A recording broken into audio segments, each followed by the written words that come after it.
በስመ አብ ወወልድ ወመንፈስ ቅዱስ አሃዱ አምላክ አሜን። አባቶቼ ካህናት፣ ወንድሞቼ ዲያቆናት፣ የቤተ ክርስቲያን ጌጦቿ ከዋክብት ምእመናን፣ እግዚአብሔር የሚወዳችሁ ወደ እኔ የሚመጡ ዘንድ አትከልክሏቸው ያለ ሕፃናት እንደምን አላችሁ? የአብ ጸጋ የወልድ ቸርነት የመንፈስ ቅዱስ ኅብረት አንድነት ከሁላችን ጋር ይሁን። ይህ ሁሉ መከራ ሲደርስብን ኢየሱስ የት ነው? እግዚአብሔር የት ነው? ፈጣሪያችን የት ነው? አምላካችን የት ነው? ይህንን ለመጠየቅ እንገደዳለን። መልሱንም እግዚአብሔር ይነግረናል። የዛሬ ትምህርታችን በዚህ ኃይለ ቃል ይሆናል። የምንሰማውን ሁሉ በልቡናችን ጽላት ይጻፍልን፣ ሰምተንም ለመፈጸም ያብቃን። በሐዋርያት መካከል የነበረች እመብርሃን ቤዛዊተ ኩሉ ዓለም ከሁላችን ጋር ትሆንልን። የሚካኤል መልአክ ቅዱስ ክንፉ ጋሻ ይሆናችሁ፣ የገብርኤል መልአክ ቅዱስ መስቀሉ አጥር ይሆናችሁ። ኡራኤል የተባለው የብርሃን መልአክ ኡራኤል ጨለማችሁን ያርቅላችሁ፣ ያርቅልን። ኢትዮጵያን፣ አፍሪካን፣ መላውን ዓለም ሁሉ ሰላም ያደርግልን። ሞትን ያብቃልን፣ የነደደውን ያጥፋው፣ መዓቱን በምሕረት ቁጣውን በትዕግስት ይመልስ ይችላልና ባህሩን፣ ሞገዱን፣ ማዕበሉን ጸጥ ያደረገ እግዚአብሔር የኢትዮጵያንም መከራ ጸጥ ያርግልን። የኦርቶዶክሳውያኑንም ሞት በቃ ይበል። ባላችሁበት ሁሉ አሁንም የእግዚአብሔር ረድኤት አይለያችሁና በዚህ ርዕስ ነው እንድንነጋገር የፈለግኩት። እንጠይቃለን አይደለ? የት ነው እግዚአብሔር? በውጭው ዓለምም እንዲሁ ይጠየቃል። ማዕበል ሲነሳ፣ ቴርኔዶ ሲኖር፣ ሱናሚ ሲነሳ ብዙ ሰዎች ይጠይቃሉ፣ ዌርስ ጋድ ዌርስ ጋድ ይላሉ። እኛም ብንሆን ኢትዮጵያ የእግዚአብሔር ሀገር ናት። ጸሎት 24 ሰዓት አይቋረጥባትም። ይህ ሁሉ እንዴት ሊሆን ቻለ? አይደንቅም? ክርስቲያኖች አይገርምም? እንዴት ነው እንዲህ የሚሆነው? ማህሌቱ አያቋርጥ፣ ሰዓታቱ አያቋርጥ፣ ቅዳሴው 365 ቀን ነው። ብዙ ቅዱሳን አሉ፣ የተሰወሩ አበው አሉ፣ በገዳም የወደቁ አሉ፣ ከተማ ውስጥ ሆነው ራሳቸውን ለእግዚአብሔር የሰጡ ሰዎች አሉ። እንዴት ነው ይህ ሁሉ ነገር የሚሆነው? የት ነው እግዚአብሔር? የት ነው ኢየሱስ? የት ነው ፈጣሪያችን? የት ነው አምላካችን? ራሄል አለ ግን በዚህ ሰማይ ላይ አለች እኮ። ያ መከራ ሲበዛባት በግብፅ ሀገር ጭቃ እየረገጠች መንታ ልጆች ጸንሳ እዛው ወልዳ ቢሞቱባት እንባዋን ወደ ሰማይ ሬታ አለህ እንዴ ነው ያለችው። ያለኑ በዚህ ሰማይ አምላከ እስራኤል አዶናይ አዶናይ እግዚአብሔር አለ በዚህ ሰማይ ላይ። እውነት እንደዚህ አይነት ጥያቄዎች ይፈጠራሉ። እግዚአብሔር ከኖረ ለምን ይሆናል? እግዚአብሔር ቢኖር እንደዚህ ለምን ይሆናል? እግዚአብሔር ቢኖር ሕፃናት ለምን ይሞታሉ? እግዚአብሔር ቢኖር ሁሉን ነገር ወደ እሱ ነው የምናመጣው። ችግር የለም፣ ቻይ ነው፣ ይሸከመናል። ይሸከማችኋለሁ ብሎ የለ ይሸከመናል። እናስ አሁን እኛ ኦርቶዶክሳውያን ይህን ጥያቄ አንጠይቅም? አንዳንዴ ረሃቡ ሲበዛ፣ ቸነፈሩ ሲበዛ፣ ስቃዩ ሲበዛ፣ መከራው ሲበዛ፣ መገፋቱ ሲበዛ፣ ሞት ሲበዛ፣ ህመም ሲበዛ፣ ደዌ ሲበዛ፣ ጭንቅ ጥበብ ሲል አለ እግዚአብሔር እንላለን። ለዛ ምሳሌ የሚሆን ቅዱስ ማርቆስ የጻፈው አንድ የኢየሱስ ክርስቶስ ምሳሌ እኔና ትምህርታችን መልስ ይሰጠናል። መልሱም እግዚአብሔር ነው።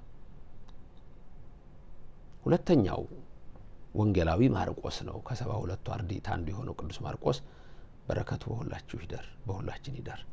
ታዲያ ቅዱስ ማርቆስ የጻፈው የኢየሱስ ክርስቶስ ትምህርት ነበረ።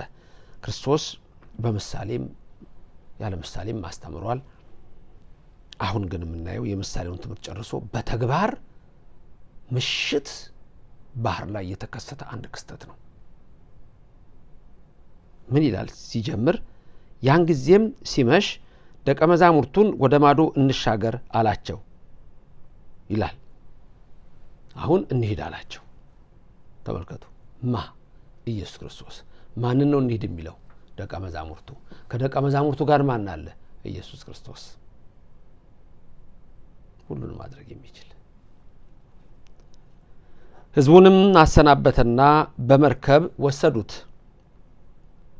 ከነርሱ ጋርም ሌሎች መርከቦች ነበሩ። በዙ መርከቦች። ጌታ መቼም በመዋለ ስጋዌው ሁሉም ጋር መሆን ይችላል፣ ችግር የለም። ግን አንዲቱ መርከብ ውስጥ ነው። ሌሎች ብዙ መርከቦች ይሄዳሉ። ጌታና ደቀ መዛሙርቱ ግን በአንዷ መርከብ ውስጥ ጀልባ ውስጥ ገቡ። ሌሎችም ሰዎች አሉ፣ በሌላ ጀልባ ውስጥ ናቸው። ባህሩ ላይ ነው። ልብ በሉ፣ ቀን አይደለም። ምንድነው የሚለው? ያን ጊዜ ሲመሽ ነው የሚለው።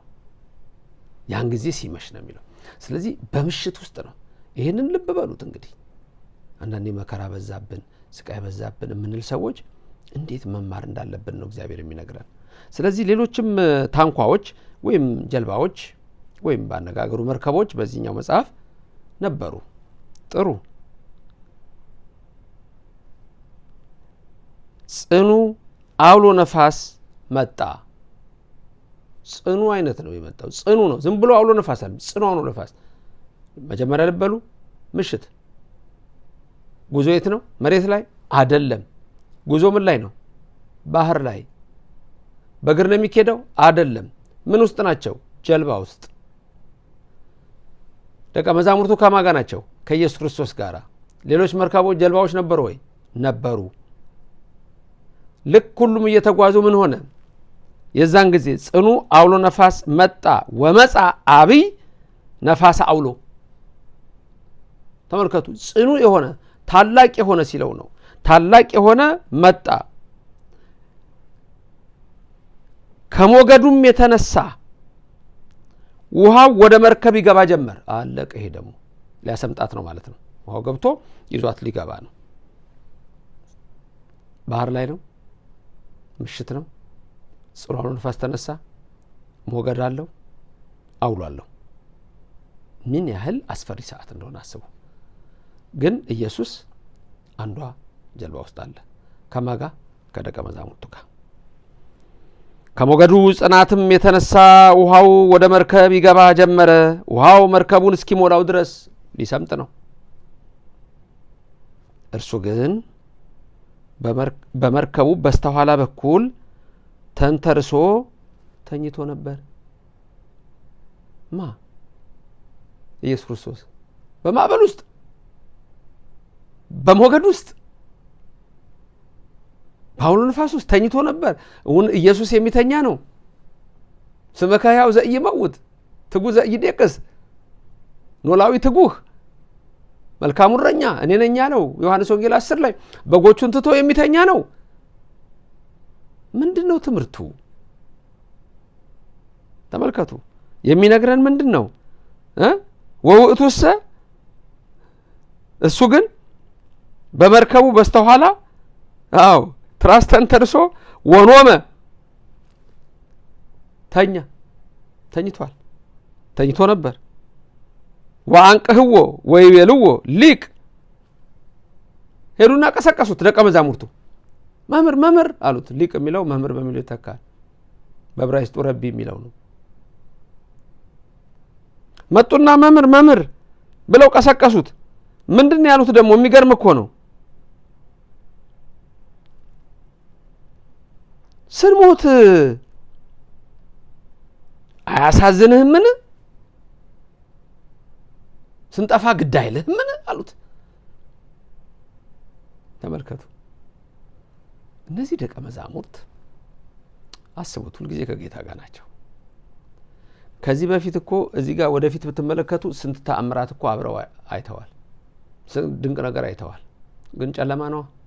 ምን ያርጉት? ውሃ ላይ ናቸዋ፣ መሬት ላይ አይደሉ። ምን ያርጉት? ማዕበል ሞገድ ነው የተነሳው። ከሰማይ ነጎድጓድ ነው። መባረቅት ይጮሃሉ፣ ያጉረመርማል ሰማዩ። ለምን አይፈሩ? ፈሩ፣ ግን ጌታ ከነሱ ጋር ነው። አሁን ልትፈርዱ ትችሉ ይሆናል። አንዳንድ ሰዎች እንዴት ይፈራሉ ልትሉ ትችላላችሁ። አትፈሩም እናንተ? አሁን እግዚአብሔር የለም እንደኛ ጋር አለ እኮ፣ ክርስቶስ የለም አለ እኮ። ለትምህርታችን መነሻ ነው ይሄን የምንማረው። ምክንያቱም ስንጠፋ ግድ አይልም ነው የሚለው ቃል ቅድም እንዳልነው የት ነው በመከራችን ሰዓት በዚያ ንስቂያ ውስጥ እግዚአብሔር የት ነው ብለን ልንጠይቅ እንችላለን። ተመልከቱ። ስንጠፋ ግድ አይልም አሉና ቀሰቀሱት። ወተንሳ ተነሳ ወገሰጾሙ ለነፋሳት ነፋሳቱን ገሰጻቸው። ብዙ ናቸው። ነፋስ ነው፣ ብዙ ነው በራሱ ግን አብዝቶ ይናገራል። እኔ አንዳንድ ጊዜ በክርስቶስ ክርስቲያን ብዬ በወልድ ውሉድ እላቸዋለሁ። አንዳንዴ ደግሞ ውሉዳን የሚል ቃል እጠቀማለሁ። የብዙ ነው፣ ማብዛት ነው። ብዙ ነው ክርስቲያኑ፣ ይትረፍረፍ። የክርስቲያን ልጆች ይብዙ። ሰላም ነው የሚሰብኩት፣ ይብዙ። ፍቅርን ነው የሚሸከሙት፣ ይብዙ። ስለዚህ እዚህም ወገሰጾሙ ለነፋሳት አለ። ነፋሳትን ሁሉ ነፋሶችን ሁሉ ምን አደረጋቸው? ገሰጻቸው። ወይ ቤላ ለባህር ወይ ቤላ ለባህር። ባህር እንዲህ አላት። የተናወጸች ነው። ባህር እንዲህ አላት። ልብ በሉ። ነፋሱን ምን አለው? ዝም በል። ገሰጸው። ዝም በል አንተ። ነፋስ ጆሮ አለው፣ ይሰማዋል። ፈጣሪ ጸጥ። ወይ ቤላ ለባህር። ባህርን ደግሞ ምን አላት? ተፈጸሚ ወአርምሚ አላት። ዝም በይ፣ ጸጥ በይ፣ ዝም በይ፣ አርምሚ በለው። ባህር ትሰማለች፣ ውሃ ትሰማለች፣ ነፋስ ይሰማዋል። ወይ ኢየሱስ ክርስቶስ! አላወቁትም እኮ ብዙዎች። አንዱ አማላጅ ይለዋል፣ አንዱ ነቢይ ነው ይላል፣ አንዱ ፍጡር ይለዋል። አለመታደል። ነፋሳት የሚታዘዙለት ይህ ማን ነው አሉ።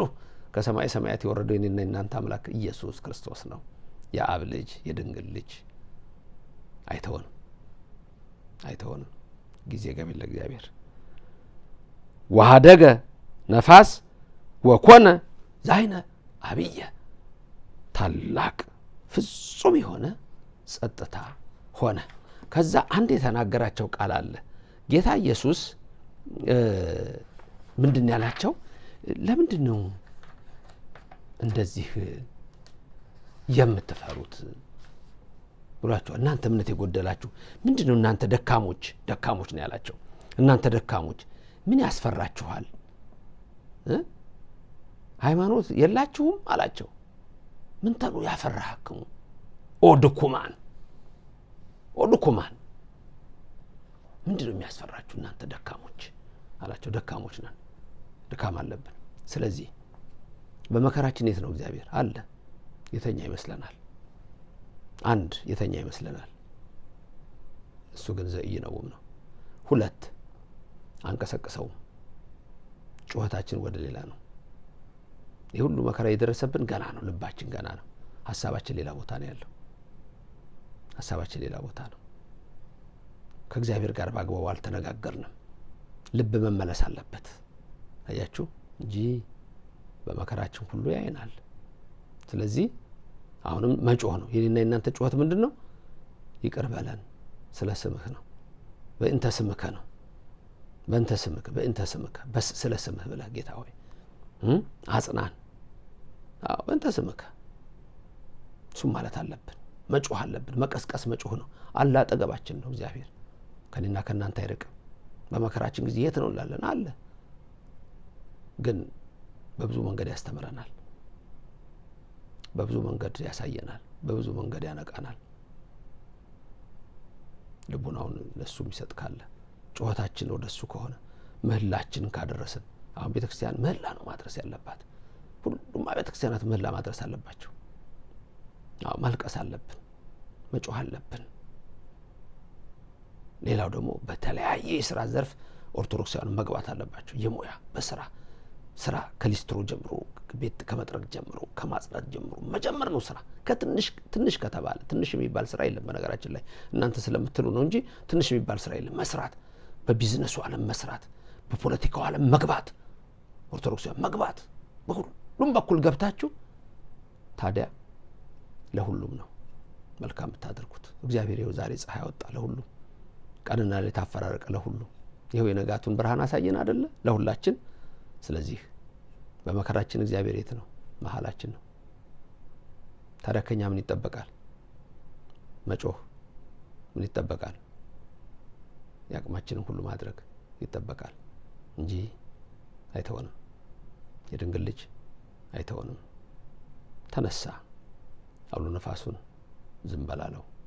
ወገሰጾሙ ለነፋሳት፣ አውሎውን ሁሉ ነፋሳቱን ሁሉ ገሰጻቸው። ወይቤላ ለባሕር፣ ባህሪንም እንዲህ አላት፣ ተፈጸሜ ወአርምሜ፣ በቃሽ ዝም በይ አላት። ጸጥ ያለ ታላቅ ጸጥታ ሆነ። ዛሄነ አብዬ ይለዋል። ታላቅ ጸጥታ ሆነ። ወኮነ ሆነ። ተመልከቱ፣ ብዙ ጀልባዎች አሉ። ኢየሱስ ክርስቶስ ያለባት ጀልባ ግን ኦርቶዶክስ ቤተክርስቲያን አትመስላችሁም? ኢትዮጵያ አትመስላችሁም?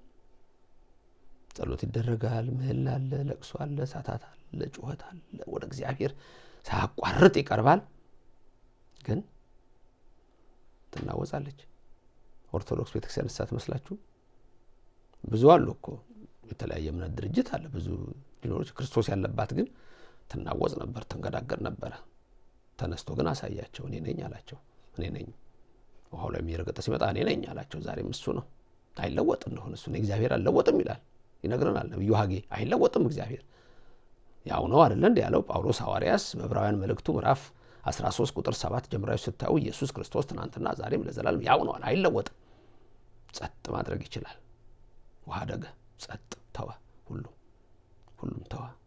ወኮነ ዛሄነ አብየ፣ ታላቅ ጸጥታ ሆነ። ይህን ጸጥታ ይስጠን፣ ሰላሙን ይስጠን፣ በረከቱን ይስጠን፣ ረድኤቱን ይስጠን። ብኪ ኮነ ሰላም እንላታለን እመቤታችንን። በአንቺ እኮ ሰላም ሆነ እንላታለን። ወወልድኪ ኮነ ሰላም፣ እንደገና ደግሞ መልሰን በልጅሽ ሰላም፣ አንቺ ሰላም፣ ልጅሽ ሰላም። አሁንም መብርሃን ከልጅሽ ከወዳጅሽ ከኢየሱስ ክርስቶስ ዘንድ ወገኖቻችን፣ ህዝባችን አማልጅ። ለመላው ዓለም ሰላምን፣ ፍቅርን። የት ነው እግዚአብሔር? ሁልጊዜ ነው፣ መካከላችን ነው። ከኛ የሚፈልገውን ግን ማድረግ የግድ ነው። ለምን ትፈራላችሁ? አንድ ጸልዩ፣ ሁለት ስሩ። ሃይማኖትና ምግባር ነው የሚያጸድቀው። ስለዚህ ሰላምን የምትሿት ከሆነ ሰላም እግዚአብሔር ነው። ስሙም አለ ኢሳይያስ ሲነግረን ስለተወለደው ሕፃን ስለተሰጠን ወንድ ልጅ ኢሳይያስ 9:6 ላይ ስሙም ድንቅ መካር፣ ኃያል አምላክ፣ የዘላለም አባት ነው። የሰላም አለቃ ነው። የዘላለም አባት ነው። ጊዜያዊ አይደለም፣ የዘላለም ነው። ሐዋርያቱ ደስ አላቸው። ማዕበሉ ሞገዱ ጸጥ አለ። እኛንም ደስ ያሰኛል። ማዕበሉን ጸጥ ያርግልን፣ መከራውን ይክፈፍልን። እመቤታችን አትለየን። አሜን።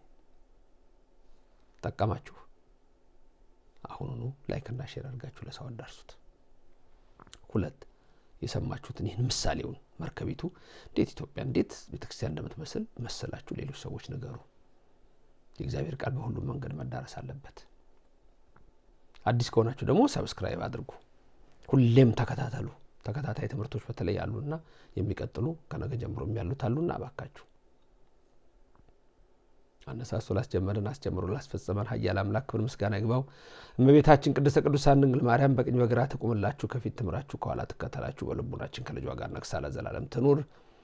ኢየሱስ ክርስቶስ በፈሰሰ ደሙ ኃጢአታችን ይጠብልን። መላእክትን በጽርሐ አርያም ነቢያትን በትንቢተ ሐዋርያትን በአጽናፈ ዓለም ሰማዕታትን ለደም ቅዱሳን አባቶቻችን እናቶቻችንን በገዳም ያጸናኛንም በግባር በትሩፋት በጾም በጸሎት በተዋህዶ እምነታችን እንዲያጸናን ቅዱስ ፍቃዱ ይሁንልን። የቅዱሳን በረከት ይደርባችሁ። ሀገራችንን ሰላም ያድርግ። አስቀድሞ የሞቱትን ያጽድቅልን፣ የታመሙትን ይፈውስልን፣ የተለያየ መከራ ያሉትን ይለባቸውን ይፈጽም። ልዑል እግዚአብሔር ይባርካችሁ፣ ፊቱንም ያብራላችሁ። ለነገው ደግሞ ትምህርት እንዲያደርሰን የሱ ፍቃድ ይሁንልን። ይሄንን ቅድም እንዳልኩት ለሰው ሁሉ ያደረሳችሁትን ላይክ ሼር በማድረግ እግዚአብሔር ደግሞ የእናንተን ልመና ሰምቶ ይፈጽም። ሰላም ሁኑልኝ።